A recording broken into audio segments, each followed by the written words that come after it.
যে অবস্থা চলছে সারা বাংলাদেশে, বিশেষ করে আমাদের চুয়াডাঙ্গা, কুষ্টিয়া, মেহেরপুরে 42-43 ডিগ্রি সেলসিয়াস চলছে, রাজশাহী 44, আরো অবস্থা কঠিন। এই অবস্থায় অনেকে হিট স্ট্রোক করে মরে যাচ্ছে।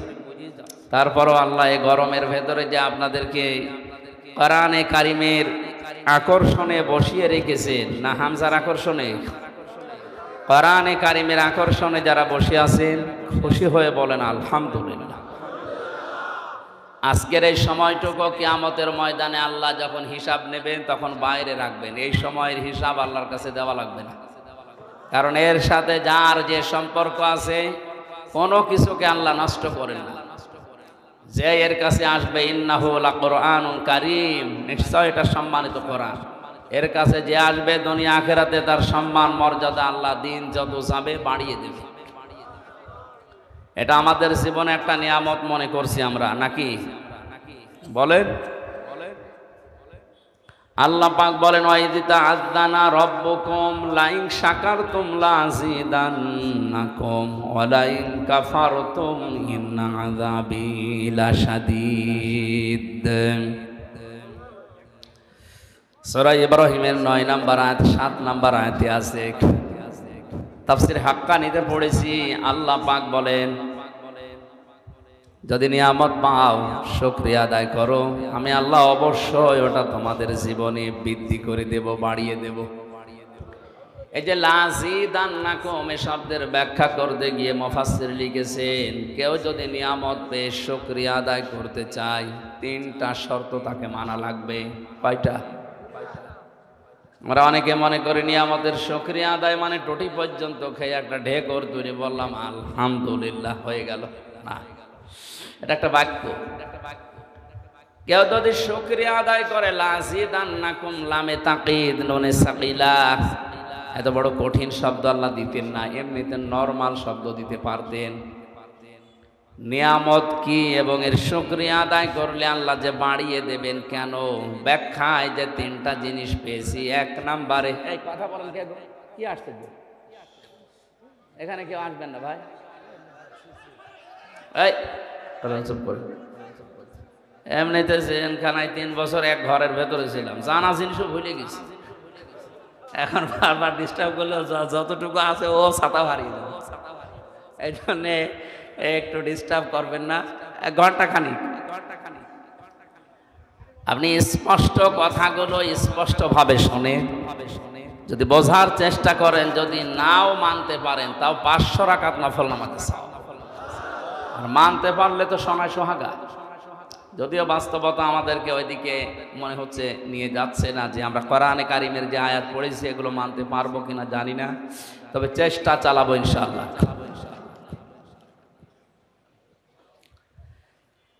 নিয়ামতের শুকরিয়া আদায়ের মাধ্যম 1 নম্বরে আপনাকে মুখে বলা লাগবে যে হ্যাঁ এটা আমার জীবনে নিয়ামত।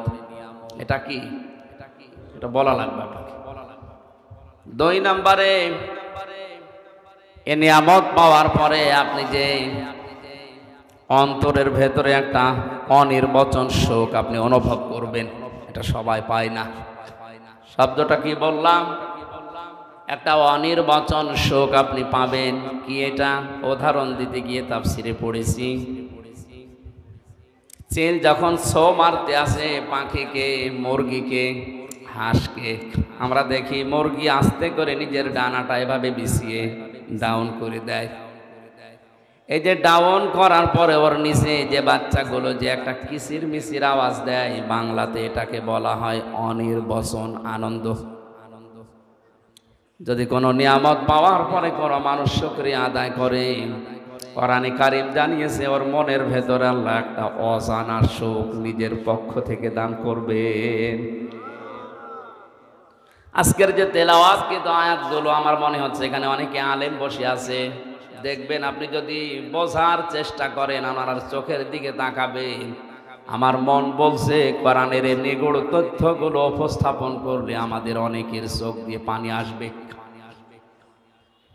ওয়াইদা সামিউ মা উনজিলা ইলার রাসূলি তারা আ'য়ুনাহুম তাফিদু মিনাদ দামি মিম্মা আরাফু মিনাল হক ইয়াকুলুনা রব্বানা আমান্না ফাকতুবনা মা'আশ শাহিদিন।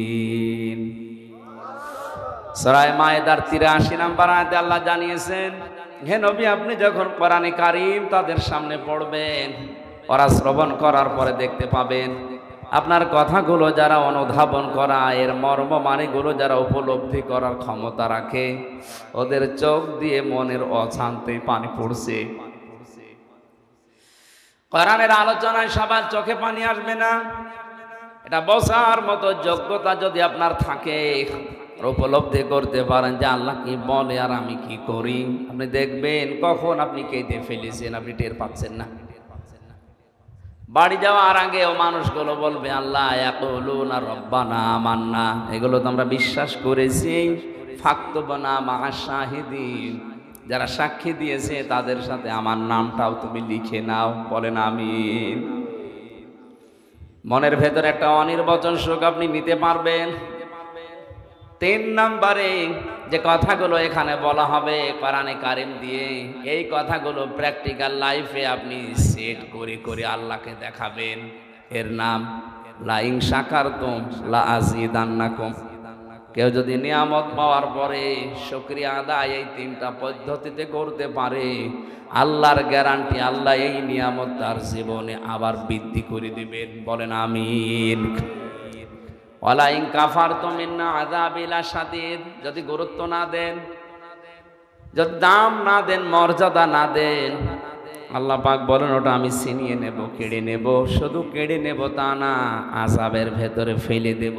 বলেন নাউযুবিল্লাহ। তাহলে আমরা মনে করতে পারছি এটা আমাদের জন্য আজকে নিয়ামত। এটা কি লক্ষ লক্ষ মানুষ এলাকায় বাস করে, সবাইকে আল্লাহ কোরআনে কারীমের এই অনুষ্ঠানে, যেহেতু বললাম আজকের এই 1-1.5 ঘন্টা সময় কিয়ামতে যখন বিচার শুরু হবে আল্লাহ মাইনাস করে রাখবে, বলবে এই জবাব আপনাকে দেওয়া লাগবে না, আপনার বাকি সময়ের জবাব দেন। সুতরাং এই সময়টা আল্লাহ যে আমাদের কাছ থেকে জবাব নিচ্ছে না, এটা বিশাল একটা নিয়ামত না? এই নিয়ামত সবাইকে তো দেয়নি, আমাদের যাদের দিলেন বলেন আলহামদুলিল্লাহ। মানিত্তাবাআল হুদা বিগাইরিল কোরআন আদাল্লাহুল্লাহ, তিরমিজি শরীফের হাদিস। আল্লাহর নবী জানিয়েছেন কোরআনে কারীম বাদ দিয়ে পৃথিবীর কোন জায়গায় যদি কেউ ভালো হওয়ার নিয়তেও যায়, আল্লাহ নিজে দায়িত্ব নিয়ে তাকে গোমরা বানিয়ে দেয়। এ কথার লোড কত যারা আলেম আছে টের পাচ্ছে। আদাল্লাহুল্লাহ, আদাল্লাহ ইউদিল্লু বাবে ইফআল, যদি দল্লা শব্দ আসতো, দল্লা ইয়াদিল্লু, বাংলা অর্থ হতো আপনি নিজেই নিজেকে খারাপ বানিয়ে ফেলেছেন। 43টা বাব থেকে শব্দটা যখন আসবে একটা একটা করে 43 রকমের অর্থ আসে। বাবে ইফআল থেকে আসার কারণে বাংলা অর্থ দাঁড়িয়েছে। আপনি হয়তো ভালো হওয়ার নিয়তে কোনো জায়গায় গিয়েছিলেন, কিন্তু কোরআনে কারীম সেই অনুষ্ঠানে, সেই জায়গায়, সেই ময়দানে ছিল না। আল্লাহ রাগ করে আপনাকে আরো খারাপ বানিয়ে দেবে। বলেন তো হেদায়েত দেওয়ার একচ্ছত্র মালিকানা হামজার না? মানে কার? আর উনি যদি বলে আমি তোকে গোমরা বানিয়ে দেব, আরো খারাপ বানাবো, তো হেদায়েত দিতে আর দুনিয়ায় কেউ পারবে? বলেন। সুতরাং দল মত জাতি বর্ণ ধর্ম নির্বিশেষে আজকের এই ময়দানে সিদ্ধান্ত নেওয়া লাগবে। শুধু মাহফিল শুনতে আসা না।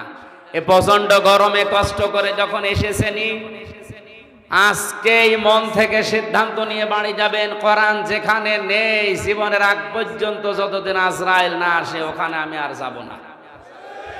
ওখানে যদি আমি যাই, আমাকে গোমরা বানিয়ে খারাপ বানিয়ে জাহান্নামে পাঠাবে কে? পাগলকেও যদি জিজ্ঞাসা করেন গোমরা হবা, ও রাজি হবে? অথচ আল্লাহ দায়িত্ব নিয়ে আপনাকে গোমরা বানাবে। রাজশাহী এলাকায় হাদিসটা না বলায় ভালো, কারণ এই এলাকায় এগুলো চলে না। এগুলো চট্টগ্রাম আর সিলেটে আছে। 48,000 যে পীরের দরবার বাংলাদেশে আছে সরকারি জরিপে, তার অধিকাংশগুলো ওই 2 বিভাগে। আমাদের রাজশাহী, খুলনা, রংপুর এগুলো থেকে আল্লাহ আমাদেরকে বাঁচিয়েছে।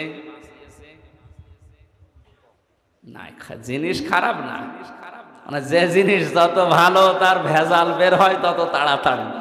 ও জিনিস তো ভালো জিনিস। পীর মানে উস্তাদ, শিক্ষক, মুআল্লিম। আপনি যেটা জানেন না ওনার কাছে জেনে নেবেন। এটার নামই তো আরবিতে মুআল্লিম বলে, ইংরেজিতে টিচার বলে, বাংলায় শিক্ষক বলে, আর ফার্সিতে বলে পীর। এটা শুনলে অনেকের রাগ হয়, কিন্তু শব্দটা ভালো, খারাপ না। যে উদ্দেশ্যে ব্যবহার করা দরকার ছিল হয়তো আজ অনেকে ওই উদ্দেশ্যে ব্যবহার না করে অনেকে এটাকে ব্যবসা বানিয়েছে। এই জন্য আজকের এই ময়দানে আমরা সিদ্ধান্ত নিয়ে যেতে পারি, যেখানে কোরআন নেই ওই দরবার যদি আমার বাবাও তৈরি করে ওই দরবারে আমি আর যাব না। এমনিতে 48,000-এর শুধু 8 বাদ দিয়ে 4 থাকবে, সব বন্ধ হয়ে যাবে। আর একটা কথা বলতাম তো এখন দরকার নেই বলা, আগে হ্যাঁ বলেন বলেন বলে আমি আবার 3 বছর ভেতরে যাই। হ্যাঁ আমি মরে গেল আর বলবো না।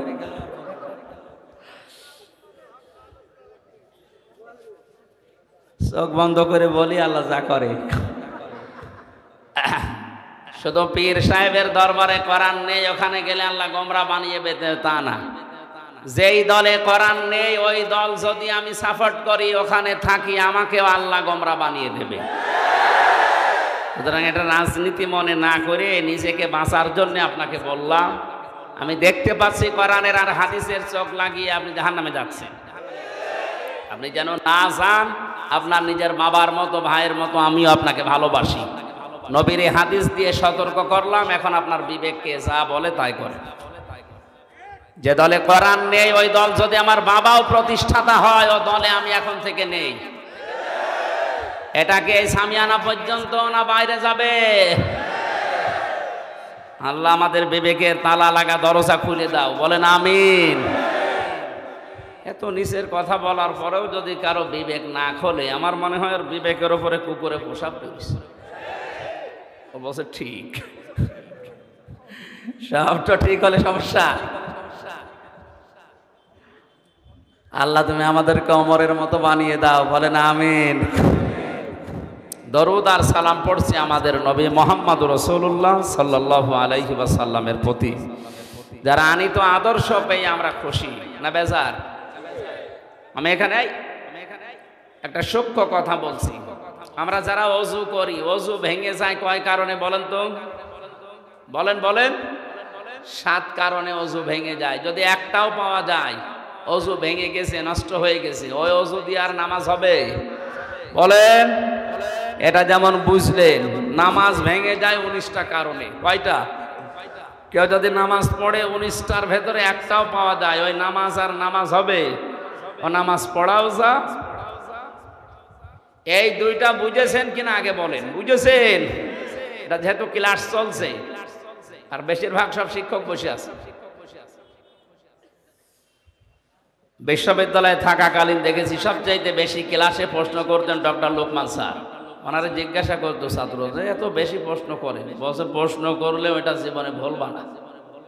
আমি বারবার আপনাকে প্রশ্ন করছি কারণ আপনার মরণ পর্যন্ত যেন এটা মনে থাকে। নামাজ ভেঙে যায় 19টা কারণে, নিজেই বললেন একটা পাওয়া গেলেও নামাজ আর নামাজ থাকে না। ও নামাজ পড়াও যা, না পড়াও তা। ওযু করলে ওযু ভেঙে যায় 7 কারণে। আমল করলে আমল ভেঙে যায় 2 কারণে। কয় কারণ? রোজা রাখলে রোজাও ভেঙে যায়, হজ করলে হজও ভেঙে যায়, নষ্ট হয়ে যায়। যত ইবাদত আল্লাহ আমাদেরকে দিয়েছেন আমরা দেখেছি এগুলো ভেঙে যাওয়া, নষ্ট হয়ে যাওয়ার পেছনে কিছু না কিছু কারণ আছে। কথা বলে না কেন? আর ওগুলো যদি ভেঙে যায়, নষ্ট হয়ে যায়, ওটা করাও যা, না করাও তা। যে জিনিস আপনাকে জান্নাতে নিয়ে যাবে তার নাম ঈমান। তার নাম আরো আসতে বলেন। এই ঈমানও ভেঙে যায় 10টা কারণে। এখানে হাজারো মানুষের অনেকেই জানে না ঈমান কয় কারণে ভাঙে। অনেকে ওযু ভেঙে যায় 7 কারণে বলতে পারে, নামাজ ভেঙে যায় 19 কারণে ভেঙে বলতে পারে, অথচ জান্নাতে যাওয়ার জন্য যেটা শর্ত ঈমান, ঈমানও ভেঙে যায়, নষ্ট হয়ে যায় 10 কারণে। ওই একটাও জানে না। কথা বলেন না কেন? ঈমান যদি সত্যিই ভেঙে যায়, আপনার নষ্ট হয়ে যায়, তাহলে ভাঙা ওযু দিয়ে যেমন নামাজ হয় না, ভাঙা ঈমান দিয়ে আপনি জান্নাতে যেতে পারবেন না। আজকের এই মাহফিলে যেন সতর্ক করছি, ঈমান যেন ভেঙে না যায়, নষ্ট হয়ে না যায়। যে 10টা কারণে ঈমান নষ্ট হয়, ভেঙে যায়, তার 4 নাম্বারটা আমি পড়েছি আজকে। যে কিছুক্ষণ আগে যেটা বললাম, বিশ্বনবী মুহাম্মদুর রাসূলুল্লাহ আমাদের একমাত্র আদর্শ, একমাত্র। সুতরাং দুনিয়াতে কেউ যদি মুহাম্মদুর রাসূলুল্লাহকে একমাত্র আদর্শ মনে না করে, ওর ঈমান ভেঙে যায়, নষ্ট হয়ে যায়। এটা তো আমি বানালাম, হ্যাঁ? কোরআনে কারিমে আল্লাহ জানিয়েছেন ইয়াসিন।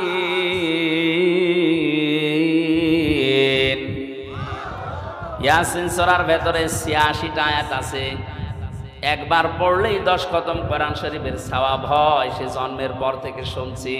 তো কেন হয় এটা কোনোদিন চিন্তা করেননি? কেন এর চাইতে বড় সূরা নেই কোরআনে? সূরা বাকারা এর চাইতে মনে হয় 7-8 ডবল বড়। ওই সেটা পড়লে তো 10 খতম কোরআনের সওয়াব হয় না।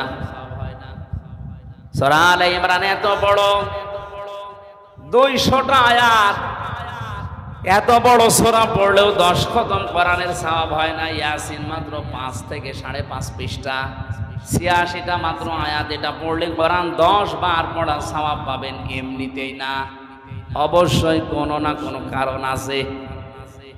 ফিজিলালিল কোরআনে তাফসিরে মুফাসসির সৈয়দ কুতুব শহীদ রহমাতুল্লাহ আলাইহি ইয়াসিন শব্দের ব্যাখ্যা করতে গিয়ে তিনি ফিজিলালিল কোরআনে দিয়েছেন আল্লাহ কেন এই 86টা আয়াতে 86টা বিষয় আমাদের সামনে উপস্থাপন করলেন। কোন মানুষ যদি তার প্র্যাকটিক্যাল লাইফে সত্যি এগুলো মানতে পারে, আমার আল্লাহর কথা বাস্তব প্রতিফলন হবে। 10 বার পড়া কোরআন পড়লে যে সওয়াব হবে, ওই সওয়াব আপনার আমলনামায় আল্লাহ দিয়েই দেবেন। কি আসে একটা একটা করে আপনাকে দেখা লাগবে আগে। তার প্রথম নাম্বারে ইয়াসিন। প্রথম নাম্বার কি? ইয়া মানে হে, সিন মানে সাজ্জেদ। এটা তাফসিরে কাবিরের ভেতরে আছে। সিন শব্দের 5টা ব্যাখ্যা তিনি লিখেছেন আল্লামা ফখরুদ্দিন রাজি রহমাতুল্লাহ আলাইহি। তিনি বলেন সিন দিয়ে আল্লাহ 5টা বিষয় ইঙ্গিত দিয়েছেন। ইয়া হরফে নেদা, হে সিন মানে সাজ্জেদুল আলামিন, সিন মানে সাজ্জেদুল বাশার, সিন মানে সাজ্জেদুল কাউনাইন, সিন মানে সাজ্জেদুল আম্বিয়া, সিন মানে সাজ্জেদুল মুরসালিন। আল্লাহ তাআলা জানাতে চেয়েছেন এই পৃথিবীতে আল্লাহর ঘোষণা দেওয়া একমাত্র নেতা, তার নাম মুহাম্মদুর রাসূলুল্লাহ। এজন্য বিশ্ব নবীকে আল্লাহ ডাক দিয়েছেন হে নেতা। হে বলেন বলেন, হে নেতা। দুনিয়াতে কাউকে আনে আমার ডাকা হয়নি। কোরআনে আল্লাহ 7টা নামে বিশেষ করে নবীজিকে ডাক দিয়েছেন ইয়াসিন, তহা, মুজাম্মিল, মুদাসসির, আহমদ, মুহাম্মদ আর আব্দুল। তার ভেতরে অন্যতম হচ্ছে ইয়াসিন। আল্লাহর ঘোষণা দেওয়ায় শব্দটা আল্লাহ নিজে ডাক দিচ্ছেন হে নেতা। এটা আপনার জীবনে মেনে নেওয়া ফরজ। এই জন্য যাদের নেতা ঠিক নেই, আপনি রাজনীতি মনে না করে বিবেককে প্রশ্ন করেন। আপনি সব বোঝেন না, সূরা ইয়াসিন পড়লে 10 খতম কোরআনের সওয়াব হয়, এই ব্যাখ্যা করছি, এতটুকু বোঝেন না। জরিপ পেয়েছিলাম জানুয়ারি মাসে। আমি ডিসেম্বরের 8 তারিখে জেল থেকে বের হয়েছি। জানুয়ারির 1 তারিখে একটা জরিপ পড়েছিলাম। ওখানে লিখেছে বাংলাদেশে 100 জনের মাত্র 15 জন বিশ্ব নবীকে একমাত্র আদর্শ নেতা মেনে চলে, বাকি 85 জন আছে তা না নাই। এই যে ঈমান ভাঙার যে 10টা কারণের 4 নাম্বার কারণ, যেটা যারা বিশ্ব নবীকে আদর্শ মানে না তাদের ঈমান ভেঙে যায়, নষ্ট হয়ে যায়। এই হিসাবে 100 জনের 85 জনের ঈমান আছে না গেছে? তার ভেতরে আমি আপনি মনে হয় নেই।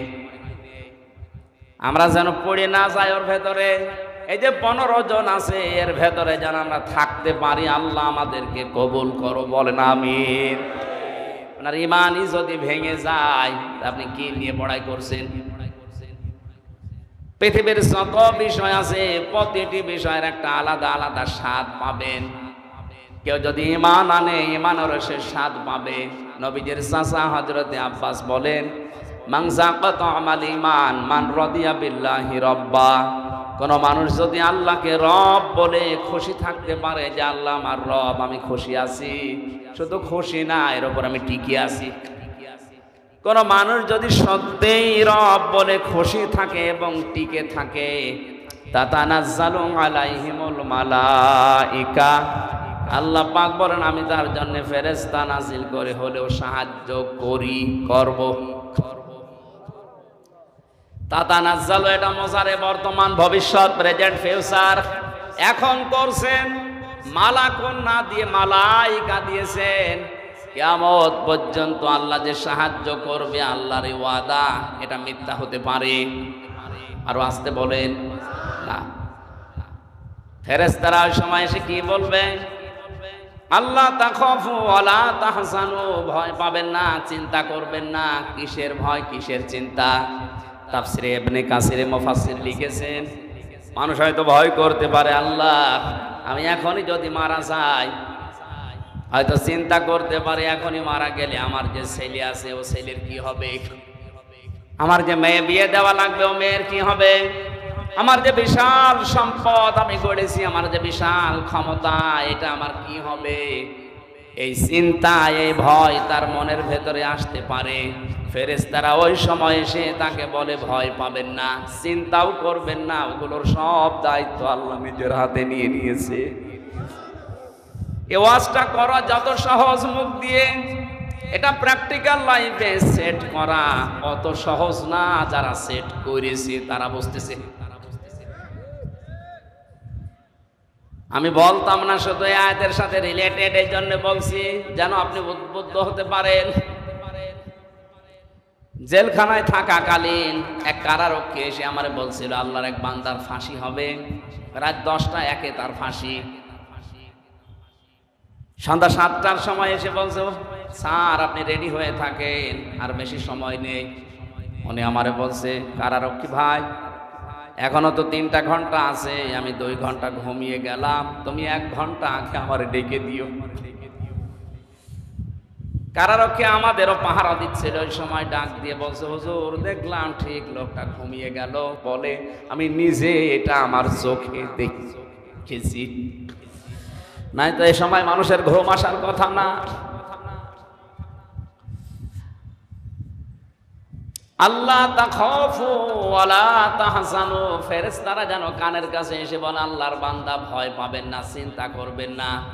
আপনার ছেলে নিয়ে, আপনার মেয়ে নিয়ে, আপনার ব্যবসা প্রতিষ্ঠান নিয়ে, আপনার রাজনীতি নিয়ে চিন্তা হয়, ওগুলোর সব দায়িত্ব আল্লাহ নিজের হাতে নিয়েছে। আপনি আল্লাহর জান্নাতে যান। আল্লাতি কুনতুম তুআদুন, যার ওয়াদা আল্লাহ নিজে করেছেন, বলেন সুবহানাল্লাহ। নাহনু আউলিয়াউকুম ফিল হায়াতিদ দুনিয়া ওয়া ফিল আখিরাহ ওয়ালাকুম ফিহা মা তাশতাহি আনফুসুকুম ওয়ালাকুম ফিহা মা তাদউন নুজুলাম মিন গফুরির রহিম। ভাই বসেন, ভাই কথাটা শেষ হবে না ভাই, সময় নেই। বসেন বসেন। কি নাম জানেন আমার ভাইরা?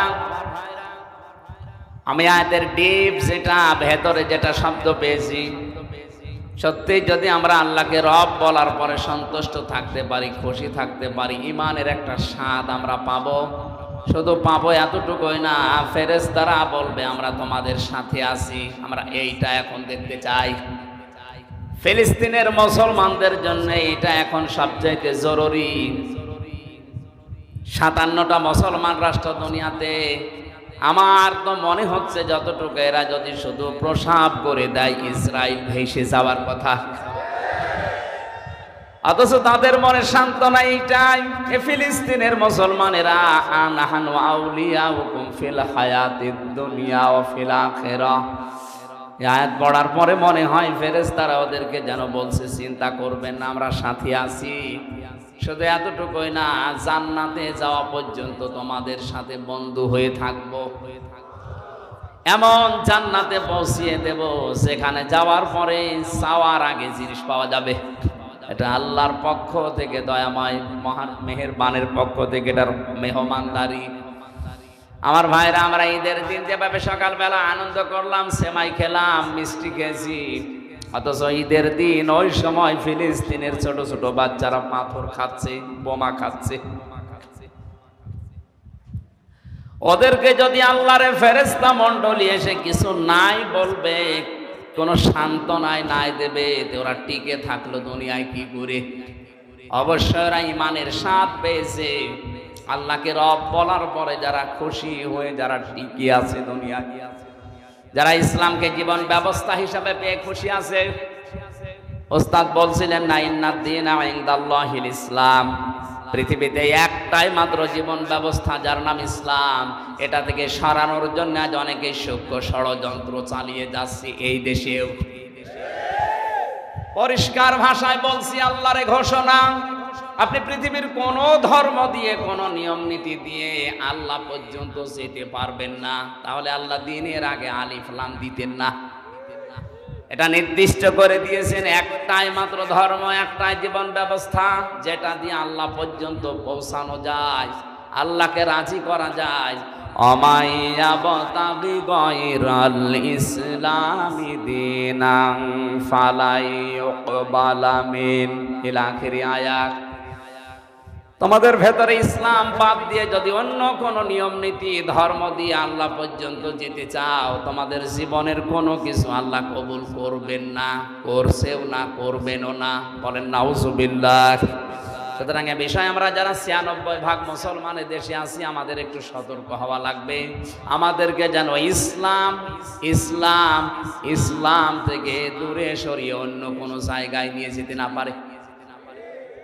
আমার কথার অর্থ বোঝেন আপনি? ৩ নম্বরে মুহাম্মদুর রাসূলুল্লাহকে যারা একমাত্র আদর্শ নবী আর রাসূল হিসাবে পেয়ে খুশি হয়েছে। নবী কি? নাবাউল শব্দের শাব্দিক অর্থ হচ্ছে সংবাদ বাহক। উনি যে সংবাদ আল্লাহর কাছ থেকে আমাদের কাছে নিয়ে এসে দিয়েছেন, এই কথাগুলোর উপরে বিশ্বাস করার পরে প্র্যাকটিক্যাল লাইফে আপনি সেট করবেন।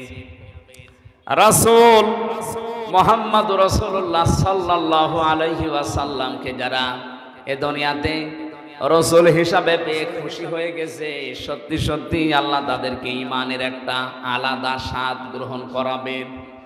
এই ৩টা বিষয় পেয়ে আল্লাহ যেন আমাদেরকে ঈমানের আলাদা একটা স্বাদ দান করেন। বলেন আমিন।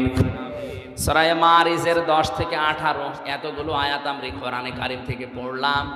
কোন তাফসীর মাহফিল আমি এত আয়াত পড়ি না। আজকের আলোচনার বিষয় হচ্ছে মুক্তিপণ। কি বললাম? বলেন না কেন? শব্দটা শুনতে যতটুকু মনে হচ্ছে, এই শব্দটা কিন্তু বিশাল।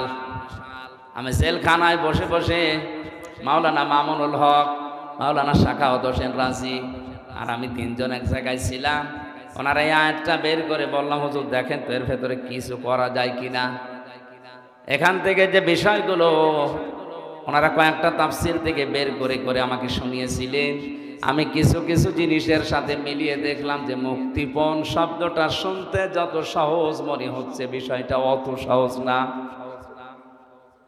কিয়ামতের ওই কঠিন ময়দানে মহান আল্লাহ তিনি বলেন, আমার কাছে অনেকে মুক্তিপণ দিতে চাইবে। কি দিতে চাইবে? ওয়ালা ইয়াসালু হামিমুন হামিমা ইউবাসসারুনাহুম।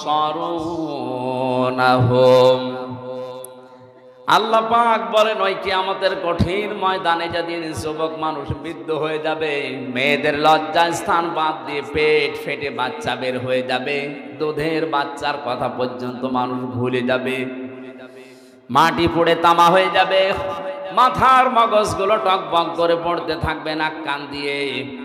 এই কঠিন মুহূর্তে মানুষ মুক্তিপণ দেওয়ার জন্য আমার কাছে আসবে।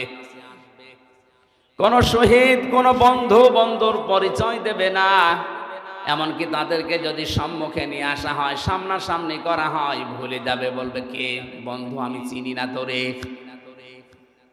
ইয়াওয়াদুল মুজরিমু লাউ ইয়াফতাদি মিন আযাবি ইয়াউমিযিন বিবানি। আল্লাহ পাক বলেন ওই কঠিন মুহূর্তে মানুষ আমাকে মুক্তিপণ দিতে চাইবে, তার সন্তানাদি কি দেবে?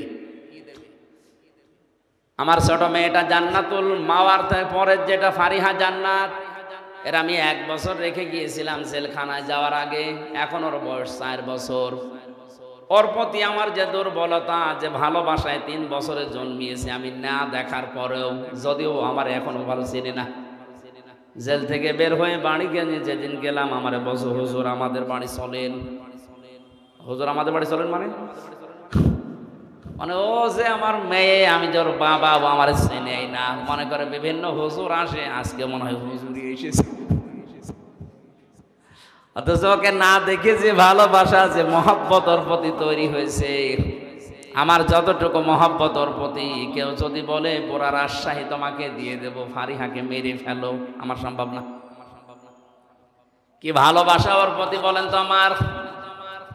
অথচ আল্লাহ বলেন কিয়ামতে ফারিহাকে আমার কাছে হামজা বলবে, আল্লাহ মুক্তিপণ দিয়ে দিলাম, এটাও নিন। এটা বলবো আমি যে বলবো, এটা কি বানাচ্ছি আমি? কোরআনে কারীম আমাকে জানাচ্ছে যেটা আমি বলবো। ফারিহা জান্নাতের মতো এত মহব্বত, ভালোবাসার বস্তুকে যদি আমি বিনিময় দেওয়া, মুক্তিপণ দেওয়া, ফিদিয়া দিতে চাই, আর কি বাকি থাকবে আমার কাছে? আল্লাহ পাক বলেন শুধু সন্তানাদি না, ওয়াসাহিবাতিহি ওয়া বানি ওয়া আখি, এমনকি তার স্ত্রী, তার সহোদর যারা, তার ভাই, তাদেরকেও আল্লাহর কাছে সে মুক্তিপণ হিসাবে বলবে, আল্লাহ এগুলো নিয়ে নাও। ওয়া ফাসিলাতিহিল্লাতি তুবি, তার জ্ঞাতি গোষ্ঠী, তার দলের লোক, যারা তাকে আশ্রয় দিত বিপদে পড়লে, যাদের নাম শুনলে তাকে অনেক বিপদ থেকে বাঁচিয়ে দিত, এই মানুষগুলোকেও সে বলবে, আল্লাহ এগুলো মুক্তিপণ দিয়ে দিলাম, এগুলো নিয়ে নাও, আমাকে বাঁচাবান তো। আল্লাহ বলেন এতটুকুই না, ওয়ামান ফিল আরদি জামিআ, এমনকি তামাম দুনিয়ায় ওর যা আছে তা তো দিতে চাইবে, ওর যা নেই তাও বলবে, আল্লাহ ওগুলো দিয়ে দিলাম। সম্মায়ুজি, এর বিনিময়েও তুমি আমাকে নাজাত দাও, আমাকে বাঁচাও। আল্লাহ পাক এবার কঠিন জবাব দিয়েছেন, কাল্লা, না, কখনোই না, ইন্নাহা লাযা, অবশ্যই এই মানুষগুলোকে আমি আল্লাহ লাজায় প্রবেশ করাবো। কোন জায়গায় বলেন বলেন?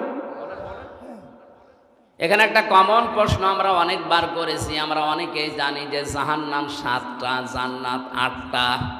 না, সূরা হিজরের 44 নম্বর আয়াতে আল্লাহ জানিয়েছেন, লাহা সাবআতু আবওয়াব, এই জাহান্নামের দরজা 7টা। কয়টা? তাহলে জাহান্নাম একটা দরজা 7টা, জান্নাত একটা দরজা 8টা। আমি কোরআনে 100টার উপরে দরজার স্তর পেয়েছি। ওইগুলো আমাদের আলোচনার বিষয় না, বা ওগুলো আমরা আলোচনা করি না, তাই জানি না। জান্নাতের দরজা কিন্তু শুধু 8টা না, 100টার উপরে আছে। জাহান্নামের এই 7টা আমাদের কাছে পরিচিত বেশি, তার ভেতরে গুরুত্বপূর্ণ এই লাযা।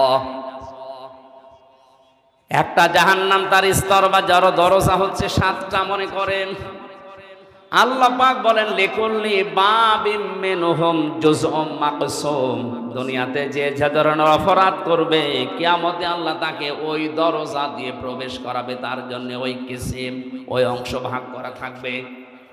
এটা ইবতিদায়ী মাদ্রাসা 1 থেকে 5 পর্যন্ত পড়ায়। 5টা ক্লাসরুম আছে না? বলেন, 5টা ক্লাসরুমের 5টা দরজা আছে। যে যেই শ্রেণীতে পড়ে ওই দরজা দিয়ে সে প্রবেশ করে। ক্লাস 1-এ পড়ে, ও 5-এ সে ক্লাস করতে পারবে। আল্লাহ পাক বলেন দুনিয়াতে সেই ধরনের কাজ করছো করবা, যে ধরনের অপরাধ করছো, কিয়ামতের দিন ওই দরজা দিয়ে তোমাদের আমি প্রবেশ করাবো। এখন আমাদের এই মাহফিলে আসার পরে এটাই বোঝার বিষয় যে আমি কোন দরজা দিয়ে প্রবেশ করার উপযুক্ত হলাম। অবশ্যই কোনো না কোনো দরজার পাশে আমি দাঁড়িয়ে আছি। ফেরেশতা মালেক দারওয়ান যিনি আছে উনি আমাকে কিন্তু জিজ্ঞাসা করবে, কেন লাজায় আসলে, কেন সাকারে আসলে, কেন হুতমায় আসলে, কেন হাবিয়ায় আসলে, কেন জাহিমে আসলে, কেন জাহান্নামে আসলে। জাহান্নামে একটা দরজার নাম। এই 7টা নাম দিয়ে আল্লাহ দরজার নামে নামকরণ করলেন। তার ভেতরে ভয়ঙ্কর দরজার নাম হচ্ছে লাজা। আল্লাহ পাক বলেন নাযাআতাল লিশাওয়া, এত ভয়ঙ্কর, এখানে ঢুকলেই মানুষের চামড়া আগে খসে যাবে। আর ভাই চামড়া এমনি খসে না। একটা ঘরের ভেতরে আপনি প্রবেশ করলেন, চামড়া খসে যাবে না। কি যন্ত্র সেখানে সেট করা আছে, কি আযাব দেওয়ার জিনিসগুলো আছে যে গেলেই চামড়া খসে যায়। বলেন, আপনি অনুধাবন করতে পারছেন যে জায়গাটা কত মারাত্মক। যেখানে গেলে আগেই চামড়া খসে যায়। এই যে লাজা নামে জাহান্নামের দরজা দিয়ে প্রবেশ করবে, মাত্র 2টা গুণ যাদের দুনিয়ায় আছে তাদেরকে এই দরজা ডাকবে। তাদউ মান আদবারা ওয়া তাওয়াল্লা। এই জাহান্নামের লাজা নামক দরজা তাদেরকে ডাক দেবে দুনিয়াতে যারা সত্যকে সত্য জানার পরও পৃষ্ঠ প্রদর্শন করেছে, মুখ ফিরিয়ে চলে গেছে। আর বাংলাদেশে এখন এই শ্রেণীর মানুষ বেশি। ইব্রাহিম আলাইহিস সালাম আমাদের মালিক মহান রব্বুল ইজ্জত ওয়াল জালালকে খুঁজে পাওয়ার জন্য তিনি শত চেষ্টা করেছিলেন। কখনো তারকা দেখে মনে করেছেন এইটা আমার রব, কখনো সূর্য দেখে মনে করেছেন এইটা আমার রব, কখনো চন্দ্র দেখে মনে করেছেন এইটা আমার রব। সর্বশেষ যখন সবগুলো অস্তমিত হয়ে গেছে বলছেন না, যেগুলো ডুবে যায়, যেগুলো অস্তমিত হয়ে যায়, যেগুলো শেষ হয়ে যায়, এগুলো আমার মালিক হতে পারে না। ইন্নী ওয়াজ্জাহতু ওয়াজহিয়া লিল্লাযী ফাতারাস সামাওয়াতি ওয়াল আরদা হানিফাও ওয়া মা আনা মিনাল মুশরিকিন। বলেন আল্লাহু আকবার। হযরত ইব্রাহিম কত চেষ্টা করে সাধনা করে তার মালিককে খুঁজে পেয়েছে, অথচ বাংলার মুসলমানদের চোখে আঙ্গুল দিয়ে দেখিয়ে দিলেও এরা মানতে চায় না। জাহান্নামে লাজা নামক এই দরজা তাদেরকে ডাকবে, তাদউ মান আদবারা ওয়া তাওয়াল্লা। যারা সত্য থেকে পৃষ্ঠ প্রদর্শন করে আর মুখ ফিরিয়ে চলে যায়। আমি যে প্রথমেই বললাম এই শ্রেণীর মানুষ বাংলাদেশে বেশি, এটাকে আমি ভুল বললাম? কথা বলেন না কেন? কারণ এই দেশের মতো এত কোরআনের আলোচনা পৃথিবীর কোনো জায়গায় হয় না। আলেমরা চোখে আঙ্গুল দিয়ে দেখিয়ে দিচ্ছে যে এটা সত্যের পথ, এটা মিথ্যা পথ, জানার পরও আপনার বিবেকে কোনো নাড়াই দেয় না। আপনি বিশ্বাস করতে পারেন আপনাকে জাহান্নামে লাজার সামনে দাঁড় করানো আছে, আপনি শুধু প্রবেশ করবেন। সত্যকে সত্য জানার পরে যারা অহংকার করে মুখ ফিরিয়ে নেয়, যারা মানতে চায় না, হিংসা করে, এরা এক প্রকার ইহুদি আর খ্রিস্টানদের মতোই। কারণ ওদের তাওরাতে, ওদের ইনজিলে লেখা ছিল মুহাম্মাদুর রাসূলুল্লাহ শেষ নবী, সর্বশ্রেষ্ঠ নবী, কিন্তু ওরা হিংসা করে আর অহংকার করে মেনেছিল না। কথা বলে না কেন? ওদের কিতাবে তো লেখা ছিল কিন্তু ওরা মানতো না, হিংসা করে। হিংসা কি? অহংকার কি? ওরা অহংকার করতো এই কারণে যে আমাদের ভেতরে, আমাদের ইহুদি খ্রিস্টান ধর্মে নবী পাঠাবে সর্বশেষ নবী না, ও মুসলমানদের ইসলাম ধর্মে পাঠিয়েছে, ওটা আমরা মানি না। আর হিংসা করতো এই যে আর লোক পায়নি আল্লাহ, এই গরিব মানুষ নবী বানিয়েছে, এত টাকাওয়ালা সম্পদওয়ালা ক্ষমতাওয়ালা মানুষ আছে, তাদেরকে আল্লাহ চোখে দেখলো না, তোমার মতো গরিব মানুষ চোখে দেখেছে, ও মানি না। এই যে সত্যকে কিন্তু জানতো ওরা সত্য, কারণ তাওরাতে আর ইনজিলে মুসা নবী, ঈসা নবীর চাইতে মুহাম্মাদুর রাসূলুল্লাহর পরিচয় বেশি ছিল। মুসা নবীর নাম যদি একবার থাকে, মুহাম্মাদুর রাসূলুল্লাহর নাম ছিল 900 বার। এতবার থাকার পরে ওরা সত্যকে সত্য জানার পরেও মানে নাই। আল্লাহ পাক প্রতিদিন আমাদের এই মুখ দিয়ে কমপক্ষে 17 বার ওদের নামে বরদোয়া বের করায়, গায়রিল মাগদুবি আলাইহিম ওয়ালাদ-দাল্লিন। এখানে যে দুইটা জাতির কথা আছে, ইহুদি আর খ্রিস্টান, এরা সত্যকে সত্য জানার পরেও মানে নাই। এই জন্য আল্লাহ তাদেরকে ধ্বংস করে দিয়েছেন, তাদেরকে গজব দিয়েছেন, তাদেরকে বরদোয়া দিয়েছেন। আমরাও যদি আর সত্যকে সত্য জানার পরে হিংসা করে, অহংকার করে আর যে কোনো কায়দায় না মানি, আমাদের বরদোয়া আমাদের বিরুদ্ধে যাবে। প্রতিদিন অন্তত আপনি অন্য নামাজ না পড়লেও ফরজ নামাজ তো পড়েন। ফরজ নামাজ 17 রাকাতে অন্তত এই কথা বলাই লাগে, গায়রিল মাগদুবি আলাইহিম ওয়ালাদ-দাল্লিন। বলেন তো আপনার নিজের বরদোয়া আপনি নিজে পড়বেন? এই জন্য সত্যকে সত্য জানেন। আপনি জানেন আমির হামজা সে কুষ্টিয়া থেকে এসেছে, ওর বাবার কথা বলবে না, ওর দাদার কথা বলবে না, ও দলের কথা বলবে না, ও যা বলবে কোরআন থেকে বলবে, ওটা আপনি বিশ্বাসও করেন, জানেনও। কিন্তু এইটার জন্যই অহংকার করে হিংসা করে মানেন না। না, এ তো আমার বাবার মুরিদ না, ও মানি না। এ তো আমার দলের লোক না, মানি না। আমি মনে হয় বেশি বলে ফেললাম। বাংলাদেশে এই চরিত্রের মানুষ আছে না নেই? আপনি বিশ্বাস করতে পারেন এগুলো এক প্রকার ইহুদি আর খ্রিস্টানদের মতোই। এদেরকে লাজা নামক দরজা ডাকতেছে, আসো। ও জামা ফাআওয়া, 2 নম্বরে যারা মাল সম্পদ জমা করে আর সংরক্ষিত করে রাখে যে এগুলো আমার কাছে স্থায়ীভাবে থাকবে। এই যে মাল, মাল মানে অনেকেই মনে করে যে মরে গেছে আবুল মাল, ওইটা মনে হয়। কিছুদিন আগে যিনি বিদায় নিয়েছে মন্ত্রণালয় থেকে, যিনি অর্থমন্ত্রী ছিলেন সাবেক, কি কামাল, এই মাল নাকি? আবুল মালও না, কামালও না, এ মাল কি? ফি জিলালিল কোরআনে মুফাসসির লিখেছেন, মাল শব্দের ব্যাখ্যায় তিনি 5টা বিষয় তুলে ধরেছেন। যারা এই 5টা বিষয় জমা করে আর বারবার সংরক্ষিত করে রাখার চেষ্টা করে আর মনে করে আমার কাছে থাকবে, ইয়াহসাবু আন্না মালাহু আখলাদা, যারা ধারণা করে এগুলো আমার কাছে স্থায়ীভাবে থাকবে, এগুলো আর হাতছাড়া হবে না, এই মানুষগুলোকে মহান আল্লাহ হুতমা নামক দরজা দিয়ে প্রবেশ করাবে। বলেন নাউজুবিল্লাহ।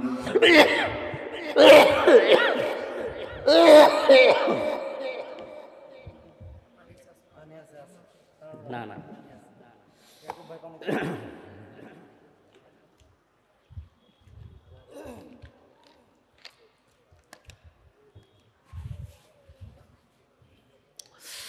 তাফসিরুল কোরআন মাহফিল লিখে দিয়েছেন, ওই জন্য তাফসির আকারে কথা বলছি, নাকি আমি সাপের কাহিনী শুরু করব? আল্লাহ পাক জানিয়েছেন যারা মাল জমা করে, আল্লাযী জামাআ মালা ওয়া আদ্দাদা, আর বারবার গণনা করে, মনে করে আমার কাছে স্থায়ীভাবে মাল থেকে যাবে, এটা সংরক্ষিত করে রাখার চেষ্টা করছে। এদেরকে লাসা এবং হুতামা নামে যে জাহান্নামের দরজা এদেরকে ডাকবে, আসো।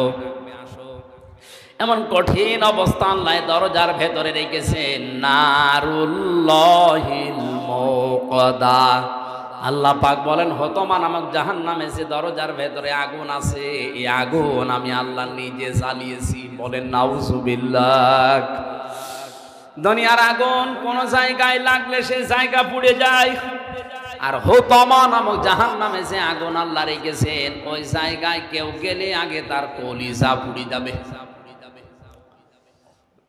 আল্লাতী তাত্তালিউ আলাল আফিদা, কলিজা পর্যন্ত আগে পৌঁছাবে, ওটা সারখার হয়ে যাবে আগে। এমন কঠিন মারাত্মক জায়গা মহান রব্বুল ইজ্জাত ওয়াল জালাল আমাদের জন্য রেখে দিয়েছেন, হুতামা, লাজা। যে 2টা গুণ বললাম, দেখেন তো এ বাংলাদেশে কারোর সাথে মেলে কিনা? যারা সত্যকে জানার পরও পৃষ্ঠ প্রদর্শন করে চলে যায়, মুখ ফিরিয়ে নেয়, আর মাল জমা করে আর বারবার সংরক্ষণ করার চেষ্টা করে। এগুলো আমি মালের 5টা ব্যাখ্যা পেয়েছি তাফসিরে। 1 নম্বরে মাল বলতে নবীজি আয়াতের ব্যাখ্যায় জানিয়েছেন, আদ-দুনিয়া কুল্লুহা মাতাউন ওয়া খায়রু মাতাউদ দুনিয়া ইমরাতুস সালিহা। পৃথিবীর সবগুলো সম্পদ মাল, এর ভেতরে উত্তম সম্পদ হচ্ছে আল্লাহওয়ালা নেককার মেয়ে মানুষ। জোরে বলেন সুবহানাল্লাহ। সম্মানিত মা বোন, আমি দেখলাম বহু মা বোনেরা আম গাছতলায় বসে আছেন, বাসতলায় বসে আছেন। নেককার নারী, এগুলো দুনিয়ার শ্রেষ্ঠ সম্পদ। কি এটা? আল্লাহর নবী জানিয়েছেন, চারটা গুণ যার ভেতরে আছে তাকে শ্রেষ্ঠ সম্পদ বলা হয়। এক নম্বরে, যার স্বামী বাইরে থেকে আসলে দুনিয়ার সব কাজ কাম বাদ দিয়ে স্বামীকে খুশি করার জন্য এগিয়ে যায়। দুই নম্বরে, স্বামী যেটা পছন্দ করে ওটা যদি জায়েজ হয়, জীবন থাকতে ওইটা মেনে নেয়। সম্মানিত মা বোনেরা, নামাজের সময় পর্যন্ত আপনার মাথা আর চুল যেন বের হয়ে না যায়, এটা নিষিদ্ধ। নামাজে যদি চুল বের হয়ে যায় নামাজ নষ্ট হয়ে যাবে, নামাজ ভেঙে যাবে। অথচ স্বামীর সামনে যতক্ষণ থাকবেন চুল ছেড়ে দিয়ে থাকবেন, যতক্ষণ চুল ছাড়া দেওয়া থাকবে, যত চুল দেখবে অতগুলো সওয়াব আপনার আমলনামায় লেখা হবে। ওরা চুল ছেড়েও দেয়, উন্মুক্ত করে রাখে, চুল ফুলিয়েও রাখে, স্বামী বাদ দিয়ে অন্যের সামনে। কথা বলুন। যারা এসেছেন গাছতলায়, আম গাছতলায়, বাসতলায় বসে আছেন, আপনাদেরকে আমি ভালোবাসি, বাঁচাতে চাই। আপনি যদি সত্যি শ্রেষ্ঠ সম্পদ হতে চান, স্বামী যখন বাইরে থেকে আসবে দুনিয়ার যত গুরুত্বপূর্ণ কাজ থাক সব আপনার জন্য হারাম। এখন কোনো কাজ জায়েজ নেই। স্বামী যাতে খুশি হয় আপনি সেই কাজ করবেন। ও যদি আপনাকে হাতা কাটা ব্লাউজ দেখে মনে করে না এটা আমার ভালোই লাগে, ওইভাবে তার সামনে থাকবেন, কোনো অসুবিধা নেই। তাহলে ওইটা পরে আবার বাইরে যাওয়া যাবে না। স্বামী যেটা পছন্দ করে যদি জায়েজ হয়, বাস্তব জীবনে জীবন থাকতে আপনাকে মানায় লাগবে। আমি স্বামী, এখানে যারা আছে প্রত্যেকেই যারা স্বামী আছে জিজ্ঞাসা করবেন মনের খবরটা এই, প্রতিটি স্বামী চাই, পছন্দ করে বিয়ের পরে যেন আমার মা বাবা আমার সাথে থাকে। কথা বলেন না কেন? কিন্তু আমি বাস্তবতায় দেখছি আজ 100টার 98টা পরিবারে বৌমারা এটা চাই না, সব চাই আলাদা হও। এই কথা বলে না, আমি উপায় করব, ইনকাম করব, কামাই করব, আমি চাই আমার মা বাবা আমার সাথে থাকবে। আপনি চান না মানে কি? আপনি নামাজ পড়তে পারেন, রোজা রাখতে পারেন, কালো বোরকা পড়তে পারেন, আপনি নেককার হতে পারেননি। কারণ স্বামী যেটা পছন্দ করেছিল ওটা জায়েজ ছিল, আপনি এখন ওটা পছন্দ করতে পারেননি। এরকম বউ আছে দুনিয়ায় না নেই? কার বাড়ি আছে দেখি হাত তোলেন তো। ঠিক আছে, তোলার দরকার নেই, ক্যামেরা ওইদিকে গেলে ভাত বন্ধ হয়ে যাবে। টের পাচ্ছেন আপনি?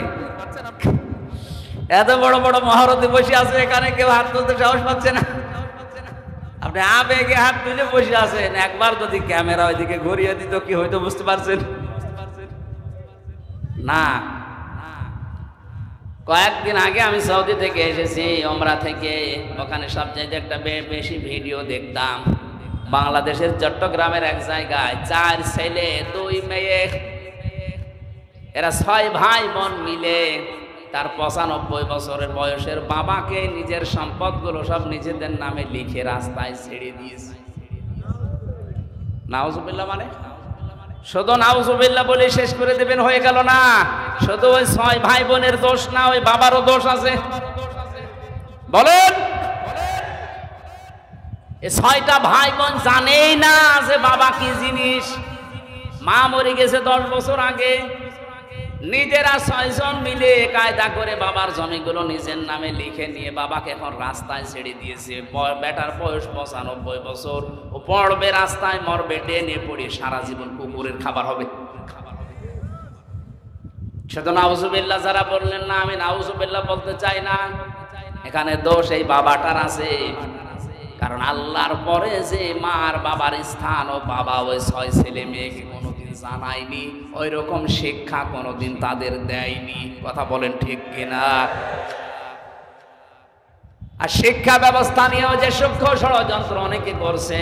আমাদের ইমানের দাবি হচ্ছে আমরা অন্তত মুসলিম বলে যারা দাবি করি, আমাদের আবার যেন 95 বছর বয়সে কুকুরের খাবার হওয়া না লাগে, সেজন্য আগে থেকেই ছেলে মেয়েকে এই শিক্ষা দেওয়া আছে আল্লাহর পরে আমার স্থান।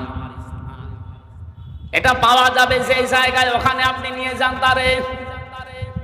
এই যে সাকোয়াইল আছে মাদ্রাসা নাকি জানো, সাকোয়া নাকি, এইরকম জায়গায় দিয়ে দিলে ওই জায়গা থেকে এই যে অধ্যক্ষ সাহেব ওনাকে শিখাবে আপনার ওই ছেলেকে ওই মেয়েকে। আকাদা রাব্বুকা আল্লা তা'বুদু ইল্লা ইয়াহু ওয়া বিল ওয়ালিদাইনি ইহসানা। আল্লাহ পাক বলেন আমি রায় দিয়েছি, ঘোষণা দিয়েছি, সিদ্ধান্ত নিয়েছি, ফায়সালা করে দিয়েছি আমার ছাড়া আর কারো ইবাদত করা যাবে না। আর আমার পরে সবচাইতে বড় স্থান তোমার মা বাবার, তাদের সেবা করো, তাদের খেদমত করো, তাদের প্রতি ইহসান করো। ব্যাখ্যায় মুফাসসির লিখেছেন কোন সন্তান যদি মা বাবার জন্য ব্যবহারিক কোনো জিনিসও কিনে দেয়, ওটা যেন সে আল্লাহর রাস্তায় সাদকা করলো। সুবহানাল্লাহ বলতে পারেন না? মায়ের একটা স্যান্ডেল দরকার, আপনি যদি স্যান্ডেলটা মাকে কিনে দেন, বাবার একটা স্যান্ডেল দরকার যদি কিনে দেন, ও যদিও দুনিয়ার কাছে ব্যবহার করবে, আপনার দ্বারা মনে হবে আপনি আল্লাহর রাস্তায় এই 100 টাকা দান করে এসেছেন। বাংলার হাজারো মানুষ এই বিষয়টা না জানে। আজ যে সমস্ত জায়গায় টাকা পয়সাগুলো সম্পদগুলো খরচ করছেন না জেনে না বুঝে, যেটা রেকর্ড হচ্ছে কালকে তামাম দুনিয়ায় ছড়াবে। প্রত্যেককে আহ্বান জানাচ্ছি আল্লাহর পরে যাদের স্থান তারা কিন্তু আমার ঘরে। কথা বলেন না কেন? আল্লাহর পরে যার স্থান তারা আমার ঘরে, না বরিশালে, না চট্টগ্রামে, না সিলেটে। কোথায় দৌড়াচ্ছেন আপনি? একবারে চট্টগ্রাম চলে যাচ্ছেন, এখান থেকে 700 কিলোমিটার। একবারও চিন্তা করেন না এখানে 7 গজ দূরে যিনি বসে আছে তার নাম আল্লাহ আমার আল্লাহর পরে দিয়েছেন। ওই 6টা ছেলে মেয়ে যদি সত্যি জানতো যে আল্লাহর পরে স্থান আমার এই বুড়ো বাবার, 6 ভাই বোন মিলে জিনিস জমি জায়গাগুলো কায়দা করে লিখে মুরব্বী বয়সে রাস্তায় ছেড়ে দিত না। এখানে 2টা কারণ আছে। এদেরকে তো শিক্ষা দেয়নি, এই শিক্ষাটা 1। 2 নম্বরে এদের যাদের সংসার আছে, এই সংসারে যে মহিলাগুলো আছে এরা এদেরকে বাধ্য করেছে বুড়োকে বের করে দাও। সম্মানিত মা বোনেরা, আপনার শ্বশুর শাশুড়ির খেদমত করা, সেবা করা আপনার জন্য ফরজ না। ওই সন্তানের জন্য তার মা বাবার সেবা করা, খেদমত করা, খরচ করা ফরজ। কিন্তু আপনার প্রলোভনে পড়ে আপনার কথাবার্তার, আপনার আচরণে যদিও বাধ্য হয় তার মা বাবার সাথে খারাপ আচরণ করতে, এর ভাগীদার আপনিও। বাংলাদেশে এরকম বেটার বউ আছে না নেই? এরকম পুত্রবধূ নেই? আপনি মনে করছেন আমি তো নামাজ পড়ি, রোজা রাখি, কালো বোরকা পরি। আমি তো আবার বলছি আজ হাজারো পরিবারে সন্তানটা তার মা বাবার সাথে ভালো আচরণ করা, তাদের খোঁজ খবর নেওয়া, তাদের পেছনে যে খরচ করার দায়িত্ব এটা পালন করতে 100 ভাগ পারে না। এর পেছনে দায়ী ওই বৌমা।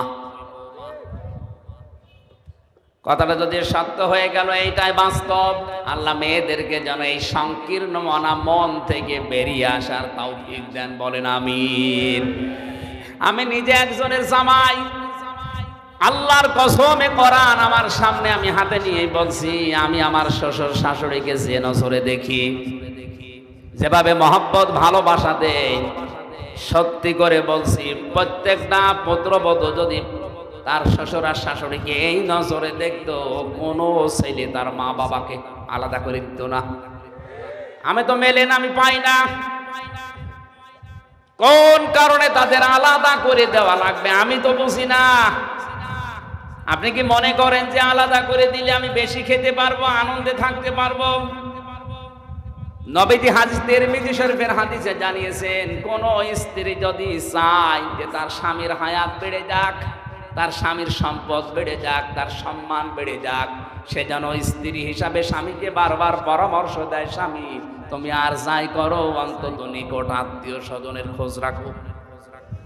আপনার সবচাইতে বেশি নিকট আত্মীয় আপনার মা, শ্বশুর, শাশুড়ি, এই স্বামীর বোন, ভাই, ফুফু, চাচা, এই কথা বলছেন না কেন?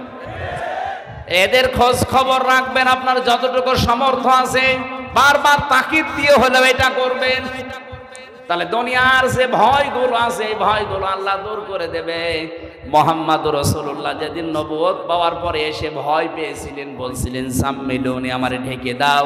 খাদিজাতুল কুবরা ওইদিন 5টা কথা বলেছিলেন, স্বামী আল্লাহি কাল্লা, কখনো না, আল্লাহর কসম, লা ইউখসিকাল্লাহু আবাদান, আল্লাহ আপনাকে কখনো অপমান, অপদস্থ, ভয় দেখাতে পারেন না, কারণ আপনি তো নিকট আত্মীয় স্বজনের খোঁজ খবর রাখেন। তার মানে যেই স্বামী তার নিকট আত্মীয় রক্তের সম্পর্ক, এদের সম্পর্কগুলো ঠিক রাখে, আপনার আরো উৎসাহ দেওয়ার কারণে এদের খোঁজ খবর রাখে, খরচ করে, বুঝবেন আপনার স্বামীকে দুনিয়ার কোনো ভয় আল্লাহ দেখাবে না, কোনো জিন ভূতের ভয় তার লাগবে না। এগুলো যারা করে না তাদের এই ভয়গুলো আল্লাহ তৈরি করে দেয়। বিভিন্ন জায়গায় গেলে বলে হুজুর পানি পড়ে দেন, কি হয়েছে? হঠাৎ তাল গাছের ভেতরে দেখলাম কি যেন নড়ে উঠল। তাল গাছের ভেতরে কি নড়ে উঠে তাই তুমি ভয় পাও? ভয় তো এমনিতেই পাও না।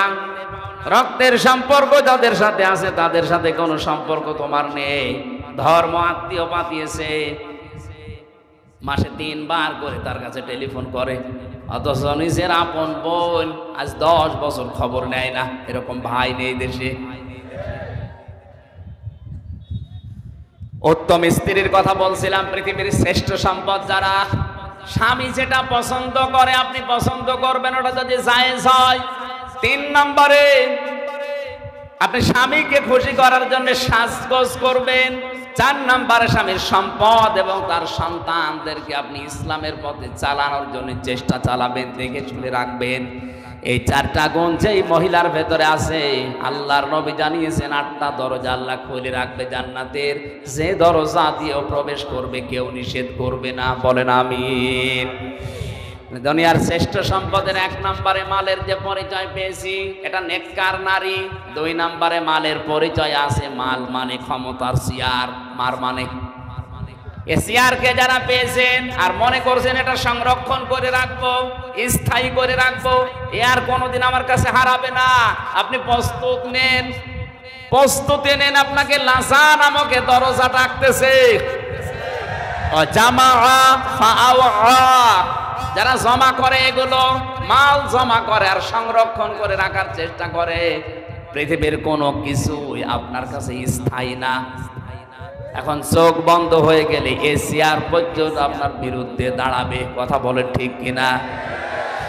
সুতরাং এ ধান্দায় যারা আছেন, এই ভুল ধারণায় যারা আছেন, তারা থামেন। এটা রেকর্ড হয়ে আজ ওদের কানেও যাবে। যারা আজ ক্ষমতার চেয়ার এক জায়গায় পেয়ে মনে করছেন আর কোনোদিন হারাবে না, আপনি ভুল পথে আছেন। এটাকে সংরক্ষণ করার জন্য যারা উঠে পড়ে লেগেছেন, যেটা স্থায়ী কর্মই, এটা পারা যাবে না। আপনাকে লাসা নামক দরজা ডাকতেছে, এ দরজা থেকে ফিরে এসে জান্নাতুল ফেরদাউসের দরজার সামনে যান। মালের 3 নাম্বার ব্যাখ্যা, মাল মানে টাকা পয়সা। 4 নাম্বার ব্যাখ্যা, মাল মানে অস্ত্র শস্ত্র। আজ যারা অস্ত্র শস্ত্র জমা করছেন আর স্থায়ীভাবে রেখে দেওয়ার জন্য চিন্তা করছেন আগামীতে কাজে লাগাবো, আমি ভেতরে নামতে পারলাম না, এই জন্য দুঃখিত। 5 নাম্বারে প্রভাব প্রতিপত্তি। এগুলো যারা আজ সংরক্ষণ করছেন, জমা করছেন আর মনে মনে স্থায়ী করে নিচ্ছেন, সেগুলো আমি রেখে দেব সারা জীবন, আপনি পারবেন না। লাসা ডাকতেছে, লাসা আপনাকে ডাকতেছে। এখানে যেন যাওয়া না লাগে, ওখান থেকে ফিরে জান্নাতের যে 100টা দরজা আছে, যে কোনো দরজার সামনে যান। আল্লাহ আমাদেরকে দরজার সামনে থেকে ফিরিয়ে জান্নাতুল ফেরদাউস, জান্নাতুল মাওয়া, যে সমস্ত দরজার নামগুলো আছে 100টা, যে কোনো এক দরজার সামনে যেন আমরা একটু হাজির হতে পারি। বলেন আমিন। আমি এই দাম্পত্য জীবনের যে কলহ চলছে এখন সারা বিশ্বে, বিশেষ করে বাংলাদেশ, ভারত, পাকিস্তানে যা ডিভোর্স আরম্ভ হয়েছে, জেলখানার ভেতরে 3টা বছরে এইটা আমি সবচেয়ে বেশি মামলা দেখেছি। হয় বউকে মেরে ফেলেছে, না আত্মারা করে ফেলেছে, না যৌতুকের জন্য দাঁড়িয়ে দিয়েছে। মানে পারিবারিক জীবনের এই যে কলহ এবং এর সমাধানটা কি, ওখানে 19টা পয়েন্ট দেওয়া আছে। ওখানে আমি জেলখানায় বসে বসে 3 বছর তো কাজ ছিল না, ফাঁসির কন্ডেম সেলের ভেতরে ছিলাম, বসে বসে টুকে রেখেছিলাম কারারক্ষীদের কাছে কলম নিয়ে নিয়ে। পরবর্তীতে বাইরে এসে ওগুলো বই আকারে আমি ছাপিয়েছি। আমার গাড়ি কোথায় আছে আমি জানি না, ওই কর্নারে আছে। মেয়েদেরকে আপনি কিনে উপহার দেবে, বলবে যে এটা বড় দাম্পত্য জীবনে পরকীয়া প্রেম যাদের আছে, আমি বিশ্বাস করি তারা পুরাটা শেষ করলে থামবে। কারণ এই পরকীয়া প্রেমের কারণে আজ হাজারো পরিবারে যারো সন্তান তৈরি হচ্ছে। আপনি এদিকে জানেনই না যে ছেলে কার, অথচ ছেলে হয়েছে অন্যজনের মতো। কি গো, এই ছেলে তো আমার মতো না, তো হবে কি করে? অত লাইন করেছে অন্য জায়গায়, আপনার সাথে চেহারা মিলবে? আপনি থাকেন হয়তো 10 দিন, আর ও থেকেছে 30 দিন। বলেন সুবহানাল্লাহ। এই জন্যে আমার যেন ওই রকম পরিবেশ না হয়ে যায়। বইটা কিনে স্ত্রীকে, মেয়েকে, মাকে, বোনকে পড়াবে। ওই সামনে গাড়ি আছে, আর পুরুষদের জন্য একটা আছে, জানি না ওখানে পাওয়া যাচ্ছে, নিয়ে যাবেন নামাজের মোনাজাতের পরে। এগুলো গান মান গায় না ভাই। সম্মানিত ভাইরা, এই আয়াতটায় 7টা পয়েন্ট ছিল। আমরা সামনে আর 10 মিনিট আছে নামাজের। বইটা নিয়ে আজকের মতো বাড়ি যান। রাতের বেলা রাত 9টায় একটা মাহফিল আছে ভবানীগঞ্জ বাজারে, মাঝগ্রাম, ভবানীগঞ্জ মাঝগ্রাম। রাত 9টা 9:30টায় ওখানে উঠবো ইনশাল্লাহ। আমরা আগামীকাল আছে কোনে নরদাস আছে কালকে দিনের বেলায়, আসরের পর থেকে মাগরিব পর্যন্ত আমরা কথা বলবো। আল্লাহুম্মা আমিন। লা ইলাহা ইল্লা আনতা সুবহানাকা ইন্নী কুনতু মিনাজ জালিমিন।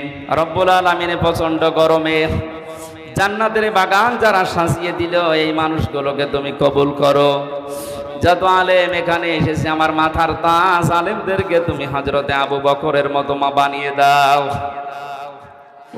মাহফিলের বাস্তবায়নে তোমার যে বান্দা আবু সাইদ সহ, মাননীয় এমপি সাহেব, অধ্যক্ষ আবুল কালাম আজাদ ভাই সহ যত মানুষ কোরআনে কারিমের এই অনুষ্ঠানের জন্য শ্রম দিয়েছে, গোয়েন্দা বিভাগের যে মানুষগুলো সাহায্য সহযোগিতা করেছে, কোরআনের জন্য যে যতটুকু এগিয়েছে, তুমি তার দিকে অতটুকু এগিয়ে যাও। মা বোনদেরকে তুমি নেককার হওয়ার, আল্লাহ তাআলা আল্লাহওয়ালা হওয়ার তৌফিক দাও। আল্লাহ যেন আমাদেরকে না ডাকে জান্নাতুল ফেরদাউস, জান্নাতুল মাওয়া আমাদেরকে ডাকে, ওই রকম ব্যবস্থা করে দাও। বারাকাল্লাহু লানা ওয়া লাকুম ফিল কোরআনিল আযীম। আল্লাহ তাআলা বহু কষ্ট স্বীকার করে বিশাল আয়োজনে তোমার যে বান্দাগুলো শ্রম দিয়েছে, এদের টাকা পয়সাগুলো ওসমানের মতো কবুল করে নাও।